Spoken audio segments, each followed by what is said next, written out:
Hi ಎಲ್ರಿಗೂ ನಮಸ್ತೆ. ಇದು ನನ್ನ ಬುಧವಾರದ ಮಿನಿ ವ್ಲಾಗ್.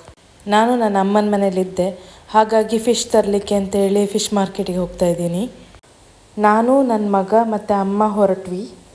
ಮೊದಲಿಗೆ ಹತ್ತಿರ ಇದ್ದ ಕೋಲ್ಡ್ ಸ್ಟೋರೇಜಿಗೆ ಹೋದ್ವಿ. ಅಲ್ಲಿ ಫಿಶ್ ಅಷ್ಟೇನು ಇರಲಿಲ್ಲ, ಹಾಗಾಗಿ ಅಲ್ಲಿ ಒಂದು ಡಿಸ್ಕೋ ಅಂತ ಹೇಳೋ ಮೀನು ತಗೊಂಡ್ವಿ. ಇಲ್ಲಿ ಇದ್ದದ್ದು ಮೀನು ಬಂಗುಡೆ, ಬೂತಾಯಿ ಮತ್ತು ಮದಿಮಾಲ್ ಅಂತ ಹೇಳ್ತೇವೆ. ಇನ್ನೊಂದು ವೈಟ್ ಸಿಲ್ವರ್ ಫಿಶ್, ನಾವು ಅದನ್ನು ಬೊಳಿಂಜಿರ್ ಅಂತ ಹೇಳ್ತೇವೆ. ಮತ್ತು ಹಾಗೆ ಅಂಜಲ್ ಕರಿ ಮೀನಿತ್ತು. ನನಗೆ ಸಿಗಡಿ ಬೇಕಿತ್ತು, ಹಾಗಾಗಿ ನಾನು ಸಂತೆಕಟ್ಟೆಗೆ ಹೋದೆ. ಅಲ್ಲಿ ತುಂಬ ಮೀನಿರುತ್ತೆ. ಅಲ್ಲಿ ನೋಡುವಾಗ ಸಿಗಡಿ ಇತ್ತು, KGಗೆ 480 ಅಂದರು. ಸರಿ ಆಯಿತು ಅಂತೇಳಿ ತಗೊಂಡ್ವಿ. ತುಂಬ ಚೆನ್ನಾಗಿತ್ತು. ಇಲ್ಲಿ ಅಲ್ಲಿಗಿಂತ ಸ್ವಲ್ಪ ಮೀನು ಕಲೆಕ್ಷನ್ ಜಾಸ್ತಿ ಇತ್ತು. ಕುರ್ಚಿ ಅದೆಲ್ಲ ತಗೊಳ್ಳಲ್ಲ, ತಿನ್ನಲ್ಲ ನಾವು.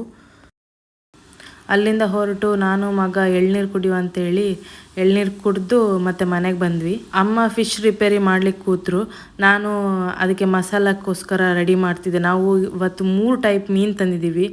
ಒಂದು ಡಿಸ್ಕೋ, ಇನ್ನೊಂದು ಸಿಗಡಿ, ಇನ್ನೊಂದು ಬೊಳಿಂಜಿರ್ ಅಂತೇಳಿ. ಅದಕ್ಕೆ 3ಕ್ಕೆ ಮಸಾಲ ರುಬ್ಬಬೇಕಿತ್ತು. ನಾನು ಮಸಾಲ ಪೌಡ್ರ್ ಯೂಸ್ ಮಾಡಲ್ಲ ಫಿಶ್ ಫ್ರೈಗೆಲ್ಲ, ನಾನೇ ಮಾಡ್ತೀನಿ. ನಾನು ಯಾವ ಥರ ಮಾಡ್ತೀನಿ ಅಂತೇಳಿ ನಾನು ಲಾಂಗ್ ಫಾರ್ಮೆಟ್ ವೀಡಿಯೋದಲ್ಲಿ ಹೇಳ್ತೀನಿ. ಈ ಸಿಗಡಿ ಮಾತ್ರ ತುಂಬ ಕಷ್ಟ ಕ್ಲೀನ್ ಮಾಡಲಿಕ್ಕೆ, ತುಂಬ ಹೊತ್ತು ಹಿಡಿತದೆ. ಹಾಗಾಗಿ ಅಮ್ಮನೇ ಕೂತರು ಮಾಡಲಿಕ್ಕೆ.